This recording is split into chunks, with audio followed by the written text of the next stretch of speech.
There's a great clip in Ted Williams' The Greatest Hitter Who Ever Lived, where Bob Costas is talking with the Splendid Splinter. In between hitting .406 in 1941 and winning multiple MVPs and Triple Crowns, the Red Sox superstar served as a Marine fighter pilot in both World War II and the Korean War. The first time I interviewed Ted Williams, I said, "You really are the guy John Wayne played in all those movies. You are John Wayne," Costas says in the documentary. And he goes, "Yeah, I know it."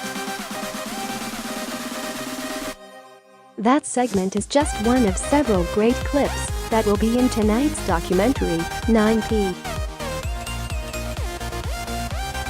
m. Eastern Time. It's part of PBS's magnificent new American Masters series and emphasizes the enduring enigma that is the late Williams. On the surface, the two-time American League MVP and Triple Crown winner was the quintessential American hero, rugged, fearless, focused.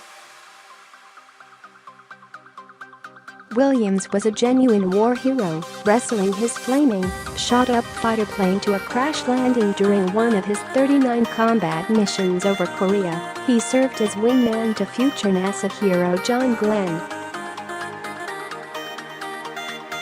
The Korea .344 hitters' batting theories were generations ahead of their time.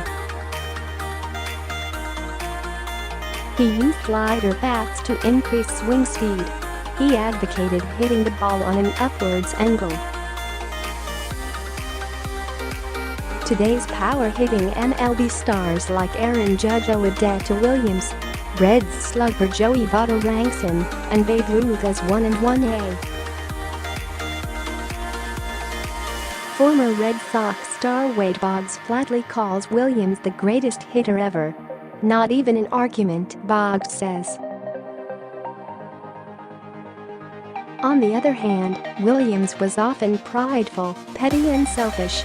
He was a poor husband and father, off on a fishing trip when his daughter was born.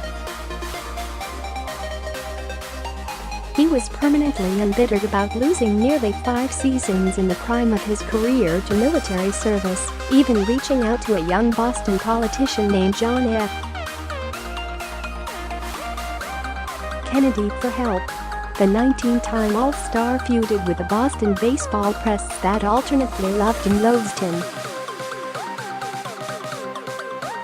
The Beantown media returned the favor, with one sportswriter denying him an MVP award by refusing to put his name on an MVP ballot.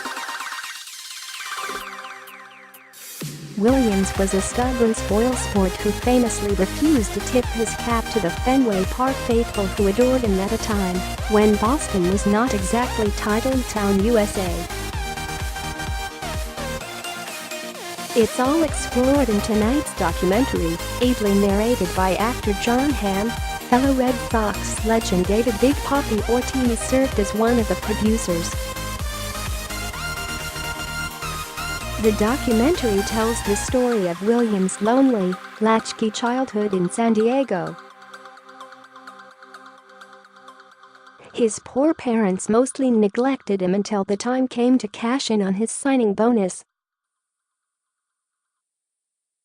They never watched him play an MLB game. We learn of Williams' secret shame about his Mexican-American heritage, something most TV viewers are probably unaware of. The petulant Williams actually had a joyous first season in Boston, embracing the fans and media. But when Boston beat writers blasted him for a sophomore slump, he developed a seething grudge for the press, something he maintained until his death at age 83 in 2002. And of course, there's plenty of discussion on Williams being the last MLB batter to average .400 for a season. Williams could have sat out the final doubleheader of the 1941 season and still secured his historic .400 average. But he went out and played and went 6 for 8 at the plate.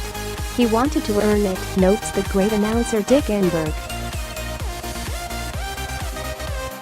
He wasn't going to let some statistician round off to make it 400. No matter how you slice it, that took guts.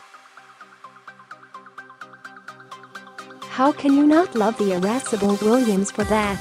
Injured before the 1946 World Series, Williams only hit .200 in the Fall Classic and took the blame for the loss. His inability to win the big one or get to more than one World Series versus